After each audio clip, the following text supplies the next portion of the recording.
नमस्कार दोस्तों। Railway group D परीक्षा आने वाला है।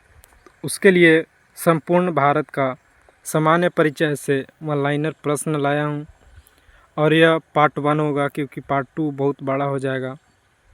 तो चलिए शुरू करते हैं। देखिए, भारत की अवस्थिति। तो भारत की अवस्थिति है, यह उत्तरी गोलार्ध में पड़ता है। यानी गोलार्ध ऐसे है तो यह भारत इधर उत्तरी गोलार्ध में पड़ता है, इक्वेटर से उत्तर की ओर। एवं पूर्वी देशांतर में भारत की अवस्थिति है। फिर आगे आकृति। तो यानी भारत का जो डिजाइन, आकृति, शेप किस प्रकार का है। तो भारत आप देख सकते हैं कुछ इस प्रकार का, यानी चारों तरफ फैला है। चतुष्कोणीय भारत अपना देश का मैप फैला है, आकृति है। अगला है भारत की राजधानी। यह सभी को पता होगा, नई दिल्ली। नई दिल्ली भारत की राजधानी। अगला भारत का जलवायु। तो भारत का जलवायु मानसूनी है। ऑप्शन में डायरेक्ट मानसूनी आएगा, तो सही उत्तर होगा मानसूनी। अगला है राज्यों की कुल संख्या कितनी है भारत में। तो टोटल 28 राज्य हैं भारत में।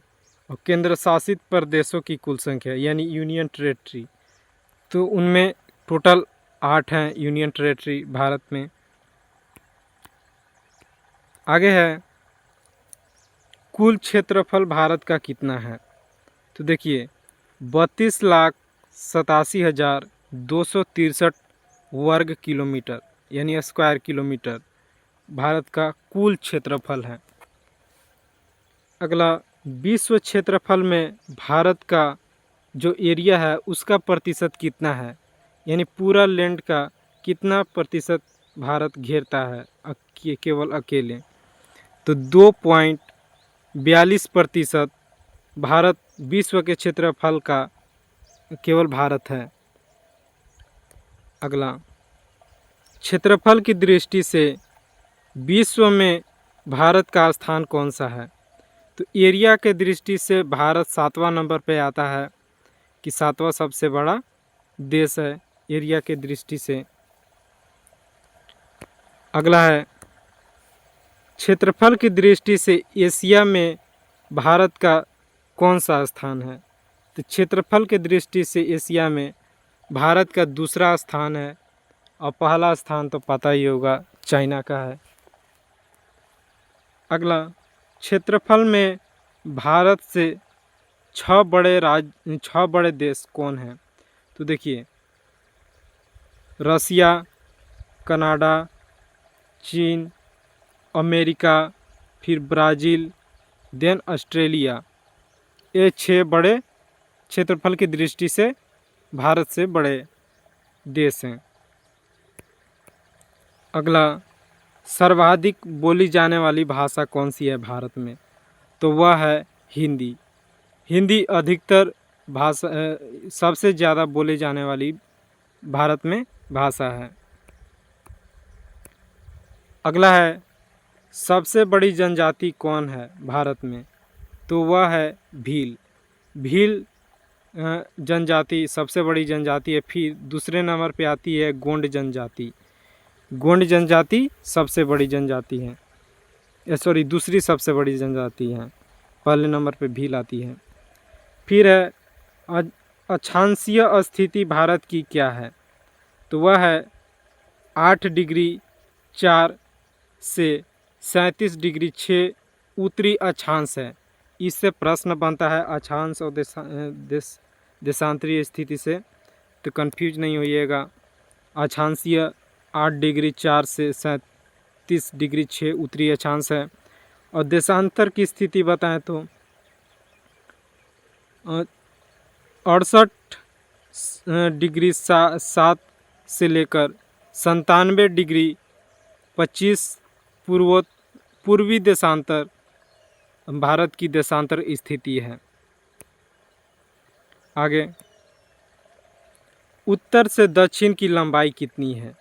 तो उत्तर से दक्षिण की जो लंबाई है, यानी आपका कश्मीर से लेकर कन्याकुमारी तक टोटल 3214 किलोमीटर की लंबाई है। फिर आता है पूरब से पश्चिम की लंबाई कितनी है, यानी अरुणाचल से लेकर गुजरात तक की टोटल लंबाई कितनी है भारत में, वो पूर्व से पश्चिम, तो 2933 किलोमीटर लंबाई है।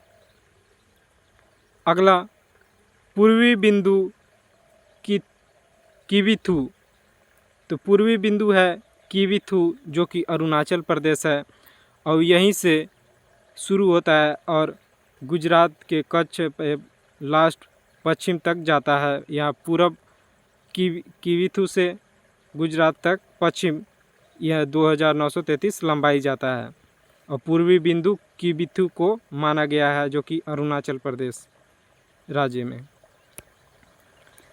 अगला पश्चिम बिंदु, पश्चिम बिंदु तो देखिए गुहार मोती या गौर माता, ये दोनों में से कोई भी कहा जाता है। अधिकतर गुहार मोती लिखा होगा जो कि गुजरात है पश्चिमी बिंदु, और पूर्वी बिंदु अभी बताया गिविथु अरुणाचल। और फिर है उत्तरी बिंदु, उत्तरी बिंदु है इंदिरा कौल जो कि लद्दाख में है। देखिए ऐसे भारत ऊपर कश्मीर का है तो ऐसे लद्दाख टोटल इधर घेर लेता है। यहाँ लद्दाख से यहाँ उत्तरी बिंदु गिना जाता है, इंदिरा कौल कहते हैं उसे। तो लद्दाख में सियाचिन ग्लेशियर में काराकोरम दर्रे में स्थित है इंदिरा कौल। अगला भारत के मुख्य भूमि का दक्षिणी बिंदु कौन है, तो दक्षिणी बिंदु तमिलनाडु में है। राज्य सभी आपको पता होगा उत्तरी दक्षिणी सबका, तो यह कन्याकुमारी या केप कोमोरिन, कन्याकुमारी ऐसे अक्सर बोला जाता है लेकिन केप कोमोरिन भी बोलते हैं। यह भारत के मुख्य भूमि का दक्षिणी बिंदु है। तो आपने पश्चिमी, उत्तरी और दक्षिणी, और इससे पहले हमने पूर्वी बिंदु भी यहाँ पे पढ़ा, चारों बिंदु हमने देख लिया। अगला है सबसे दक्षिणतम बिंदु, तो सबसे दक्षिणतम बिंदु इंदिरा पॉइंट, सबसे दक्षिणतम बिंदु बोलते हैं इंदिरा पॉइंट को, जो कि अन्य नाम है उसका पिगमिलियन या पार्सन पॉइंट। दक्षिणी बिंदु भूमध्य रेखा से 876 किलोमीटर दूर है। ये भारत की बात हो रही है, सभी भारत की दक्षिणी बिंदु भूमध्य रेखा से टोटल 876 किलोमीटर दूर है। भूमध्य रेखा यानी इक्वेटर, जो आपका ऐसे गोलार्ध हुआ तो बीच में इक्वेटर होता है, वहाँ से दक्षिणी बिंदु की जो दूरी होगी वह इतना है 876 किलोमीटर। अगला है स्थल सीमा की कुल लंबाई, यानी जो हमारा भारत देश का एरिया है, पूरी स्थल सीमा जो एरिया सीमा लगता है बॉर्डर, उसकी स्थल सीमा लंबाई कितनी है, तो 15,200 किलोमीटर टोटल एरिया सीमा लंबाई है।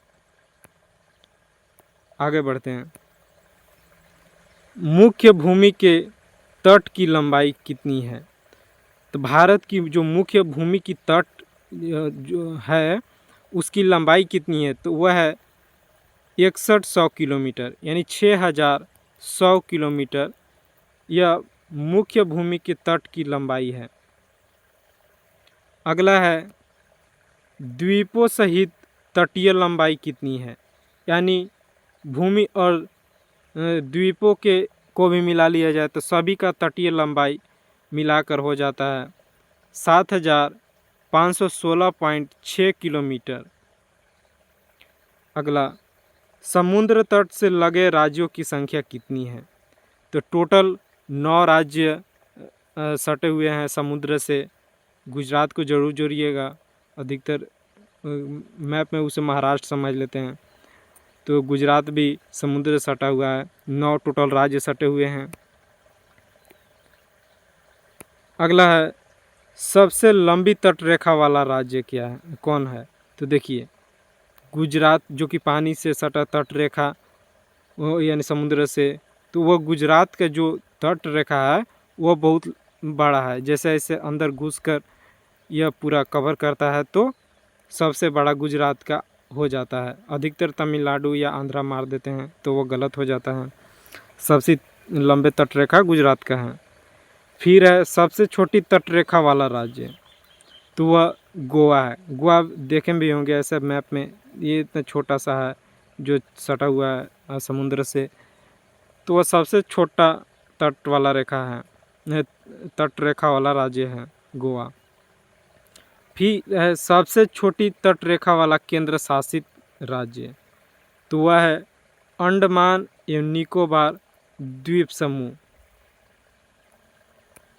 आगे बढ़ते हैं। प्रायद्वीपीय भारत या भारत की दूसरी सर्वाधिक लंबी तट रेखा वाला राज्य कौन है? तो दूसरे नंबर पर देखिए आंध्र प्रदेश आता है।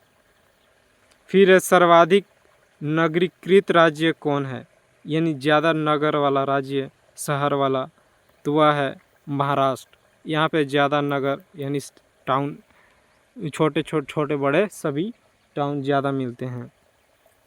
अगला, न्यूनतम नगरीकृत राज्य कौन है, यानी सबसे कम नगर, तो वह है हिमाचल प्रदेश। वह पहाड़ों पर ज़्यादा बसे लोग रहते हैं, पहाड़ों पर ही हिमाचल प्रदेश को, यानी एक तरह से बोल सकते हो पूरा पहाड़ में ही राज्य बसा है, तो बहुत कम ही राज्य का नगरीकृत शहर या स्थल है। अगला, सर्वाधिक वनाच्छादित राज्य, यानी सबसे ज़्यादा वन यानी पेड़ पौधा वाला राज्य, तो वो मध्य प्रदेश होगा। अधिकतर कोई मेघालय वगैरह नहीं मारिएगा, मध्य प्रदेश होता है सबसे अधिकतर वन राज्य, सर्वाधिक वन राज्य। अगला, सबसे न्यूनतम वन राज्य, यानी सबसे कम जहाँ पेड़ पौधा वन वनस्पति हैं, तो वह है हरियाणा राज्य। अगला, सर्वाधिक वर्षा किस राज्य में होता है भारत के, तो वह है मेघालय। मेघालय सब जानते हैं, लेकिन मासिन राम जगह का नाम है, वहाँ पे मेघालय में यहीं सबसे अधिक भारत की वर्षा होती है। अगला है न्यूनतम वर्षा, यानी सबसे कम वर्षा लेह लद्दाख में होता है। अगला, सबसे ठंडा स्थान का कौन सा है, तो द्रास है। द्रास जो कि लद्दाख में स्थित है, यह सबसे ठंडा स्थान है। फिर है हिमालय से लगे राज्यों की संख्या कितनी है, तो टोटल 10 राज्य हिमालय से लगे हुए हैं, तो इसका सही उत्तर होगा 10 राज्य लगे हुए हैं। इस वीडियो को यहीं समाप्त करता हूँ। इसका एक और पार्ट आ जाएगा, उसमें और भी महत्वपूर्ण जानकारी होगा। तो ऐसे ही वीडियो से जुड़े रहने के लिए प्लीज़ चैनल को सब्सक्राइब कीजिए और वीडियो को लाइक भी कर दीजिए। धन्यवाद।